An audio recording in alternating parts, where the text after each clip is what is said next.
Municipal standing committee ఎన్నికలు మరికొద్ది సేపట్లో ప్రారంభం కానున్నాయి. అయితే ఈ ఎన్నిక అనేది టీడీపీ వైసీపీ కూడా చాలా ప్రతిష్టాత్మకంగా తీసుకున్నటువంటి పరిస్థితి ఉంది.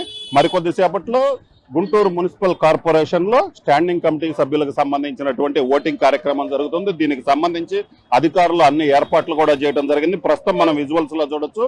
స్టాండింగ్ కమిటీ ఎన్నిక జరుగుతున్నటువంటి గుంటూరు మున్సిపల్ కార్పొరేషన్ వద్ద భారీ స్థాయిలో పోలీసుల్ని కూడా మోహరించారు. ఎందుకంటే ఇక్కడ గుంటూరు కార్పొరేషన్ లో మొత్తం 57 డివిజన్లు ఉన్నాయి. అయితే ఒక వైసీపీకి సంబంధించి ఒక కార్పొరేటర్ చనిపోవడంతో మొత్తం 56 డివిజన్లకు సంబంధించి 56 మంది కార్పొరేటర్లు ఉన్నారు. అయితే వీళ్ళలో టీడీపీకి 9 మంది, జనసేనకు 2, వైసీపీకి మిగతా సభ్యులు ఉన్నటువంటి పరిస్థితి ఉంది. మొత్తం 46 మంది ఉన్నారు. సో ఈ నేపథ్యంలోనే ఒకళ్ళు చనిపోవడంతో వైసీపీ బలం 45, అలాగనే టీడీపీ జనసేన కూటమికి కలిపి 11 మంది ఉన్నారు. అయినప్పటికీ ఎన్నికల సమయంలోనే వైసీపీ నుంచి వలసల ప్రారంభమైనటువంటి పరిస్థితి ఉంది. ఎన్నికల సమయంలోనే వైసీపీ నుంచి టీడీపీలోకి 6 కార్పొరేటర్లు చేరారు. ఆ తర్వాత కూటమి ప్రభుత్వం అధికారంలోకి వచ్చిన తర్వాత వలసలు మరింత పెరిగినటువంటి పరిస్థితి ఉంది.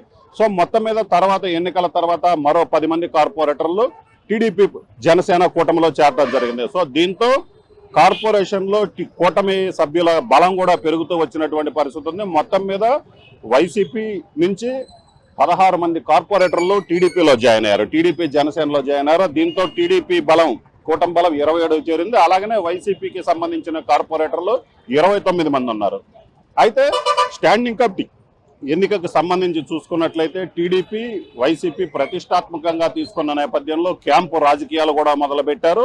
అందరూ ఎవరికి సంబంధించిన కార్పొరేటర్లని వాళ్ళు తీసుకొని ఆ క్యాంపు రాజకీయాలు మొదలుపెట్టారు. అయితే ఈ క్యాంపు రాజకీయాల్లోనే కొత్త ఉత్కంఠ ఏదైతే ఉందో, క్యాంపు రాజకీయాలకి కొంతమంది వైసీపీ కార్పొరేటర్లు డొమ్మ కొట్టారు. 29 మంది ఉన్నప్పటికీ కూడా 5 కార్పొరేటర్లు వైసీపీ క్యాంపుకి వెళ్ళలేదు. దీంతో వాళ్ళందరూ కూడా తాము ఓటింగ్ సమయానికి వస్తాము, తమకు ఎటువంటి ఇబ్బంది లేదని చెప్పడం జరిగింది. దీంతో వీళ్ళంతా కూడా ఏదైతే 5 కార్పొరేటర్లు ఉన్నారో వాళ్ళు టీడీపీకి టచ్ లో ఉన్నారు. సో వాళ్ళు టీడీపీకి అనుకూలంగా ఓటేస్తారని కూడా భావిస్తున్నటువంటి పరిస్థితి ఉంది.